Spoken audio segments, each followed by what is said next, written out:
Time travel का concept ना काफ़ी इंटरेस्टिंग है। हर कोई जानना चाहता है कि टाइम ट्रैवल पॉसिबल है भी या नहीं, और इसका कोई ठोस सबूत तो नहीं है। पर आइंस्टाइन की जो थ्योरी ऑफ रिलेटिविटी है वो ये कहती है कि अगर हम समहाउ स्पीड अगर हम लाइट की लेते हैं, अगर हम लाइट की स्पीड से ट्रैवल करते हैं तो कुछ हद तक टाइम ट्रैवल पॉसिबल है। फॉर एग्जांपल, अगर हम स्पीड ऑफ लाइट से ट्रैवल करते हैं फिर वापस अर्थ की तरफ आते हैं, अर्थ से बाहर निकल के वापस अर्थ की तरफ आते हैं, तो हमारी एज उतनी रहेगी लेकिन वक्त आगे का पहुंच चुका होगा। इसलिए ऐसी बहुत सारी थ्योरीज ये भी सजेस्ट करती हैं कि शायद अगर हम अभी किसी यूनिवर्स में, हम यूनिवर्स से बहुत आगे जाएं, तो अगर हम किसी स्टार तक पहुंच पाते हैं और हम प्रेजेंट डे देखते हैं तो शायद अभी डायनासोर्स वाला एरा चल रहा होगा। ये सिर्फ थ्योरीज हैं, कभी प्रूवन नहीं है, लेकिन एज ऑफ नाउ इन थ्योरीज को फैक्ट माना जाता है। तो कुड बी पॉसिबल, और हो सकता है फ्यूचर में पॉसिबल भी हो। अगर पॉसिबल हुआ भी तो शायद ये आम इंसान तक कभी बात आगे नहीं पहुंच पाएगी। लेकिन फिलहाल तो अपनी इमेजिनेशन या फिर कल्पना के बिहाफ पे ही बहुत सारी कहानियां लिखते हैं और कुछ लोग अपने एक्सपीरियंसेस शेयर करते हैं। आज मैं वो कहानी शेयर करता हूँ चार्ली नाम के एक इंसान की, जो कि 1950s में रहता था, लेट 1950s न्यूयॉर्क सिटी में, और वो 31 ईयर्स का है, लड़का कहिए या फिर आदमी कहिए। और एक दिन वो ट्रैवल कर रहा था अपने रोज की लाइफ से, अपनी ऑफिस लाइफ से, और सडनली पास्ट में पहुंच जाता है। कहानी का नाम है the third level, written by Jack Finney. और ये कहानी मैंने अपने स्कूल में पढ़ी थी जब मैं मेरे ख्याल से 7th या 8th में था, और टाइम ट्रैवल की कहानी तो मैं तब से लेकर अभी तक याद है। काफ़ी इंटरेस्टिंग कहानी थी। थोड़े बहुत चेंजेस हो सकता है, मुझे कुछ याद ना हो या फिर जो कुछ दिमाग में ना उसके अकॉर्डिंग आपको बताऊं, बट मोटा मोटी कहानी कुछ ऐसी है। तो कहानी है चार्ली की।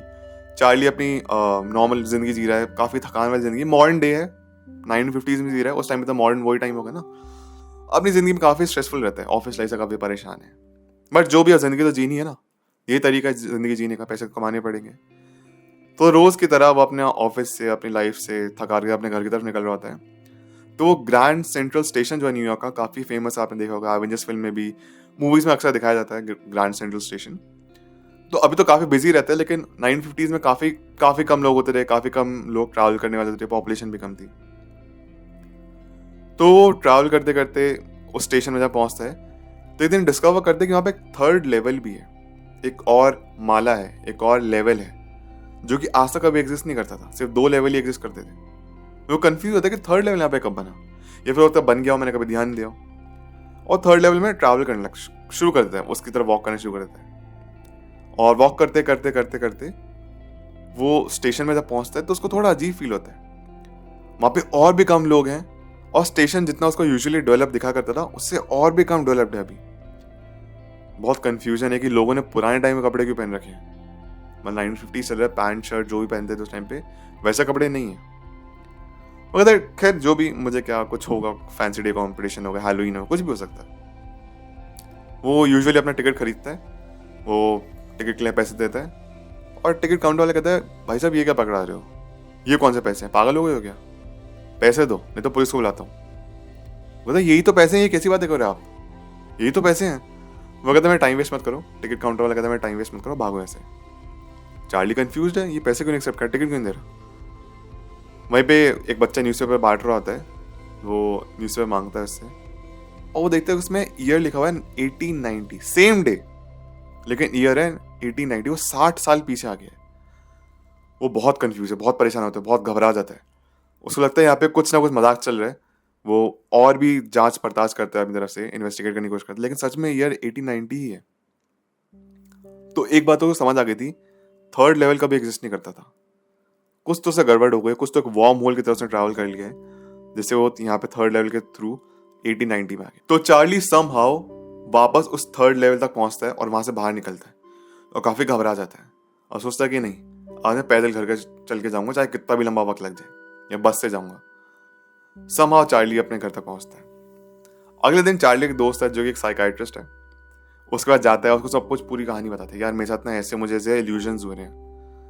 तो उसका दोस्त साइकाइट्रिस्ट वो कहता है कि ठीक है, तूने खुद ही जवाब दे दिया, इल्यूजन हो रहे हैं, तू स्ट्रेस में है, कभी थोड़ी लाइफ से परेशान भी है, बट घबरा मत, ये नॉर्मल सी बात है, सब ठीक हो जाएगा, मैं कुछ मेडिसिन प्रिस्क्राइब कर रहा हूँ, सब ठीक हो जाएगा, चिल कर। वो कहता है ठीक है, ओके, ठीक बात है।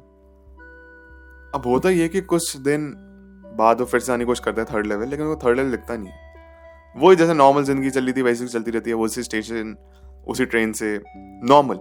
थर्ड लेवल एग्जिस्ट नहीं करता। उसको बार बार ये लगा था कि शायद मेरे दिमाग की कल्पना थी, उस दिन मैं बहुत ज़्यादा स्ट्रेस में था, इसलिए मैं हेल्यूसिनेट करने लग गया था। लेकिन इसी बीच होता है कि चार्ली को साइकाइट्रिस्ट दोस्त है ना, वो सडनली गायब हो गए।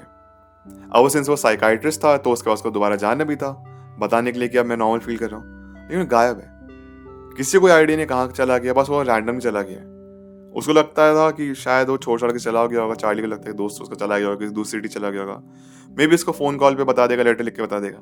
लेकिन बहुत वक्त बीत जाता है, हफ्ते बीत गए हैं, महीने बीत गए हैं, कुछ नहीं होता।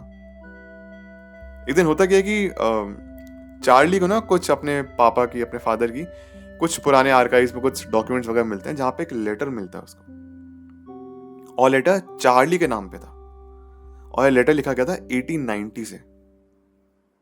चार्ली तुरंत उस खत को, उस लेटर को खोलता है एंड पढ़ता है। जो उसका साइकाइट्रिस्ट दोस्त था ना, उसने वो लेटर लिखा था जो कि उसके फादर के नाम पे था। मतलब चार्ली पैदा भी नहीं हुआ था, उसके फादर के नाम पे था। तो लेटर पढ़ता है और उसमें उसका साइकाइट्रिस्ट दोस्त बताता है कि चार्ली तुम बिल्कुल ठीक थे, मैंने भी थर्ड लेवल को खोज लिया था और समहाउ मैं थर्ड लेवल से 80-90 में आ गया हूँ। मैं अपना फार्म हाउस खरीदा है, मैंने शादी कर ली है, मैं बहुत खुश हूँ अपनी ज़िंदगी में, यहाँ पे बहुत स्ट्रेस कम है, मैं बहुत हैप्पी ज़िंदगी जी रहा हूँ, मैं बहुत रिलैक्सड हूँ यहाँ पे, मेरे बारे में फिक्र मत करना, मैं बहुत खुशहाल ज़िंदगी जी रहा हूँ। अगर दोबारा कभी मिलना हुआ तो ज़रूर मिलेंगे, लेकिन मैं प्रेजेंट डे में नहीं आ रहा, मैं सेटल हो चुका हूँ यहाँ पे। और चार्ली समझ आता है कि थर्ड लेवल था ना, एक वार्म होल था। वार्म होल बेसिकली एक रास्ता होता है, एक जरिया होता है दूसरे यूनिवर्स में या फिर पास में, फिर दूसरे टाइम में पहुंचने का। तो चार्ली ने जो भी कुछ दिन देखा था, जो थर्ड लेवल के थ्रू वो पास में पहुंचा, 1890 में पहुंचा था, वो सच में उसका हुआ था।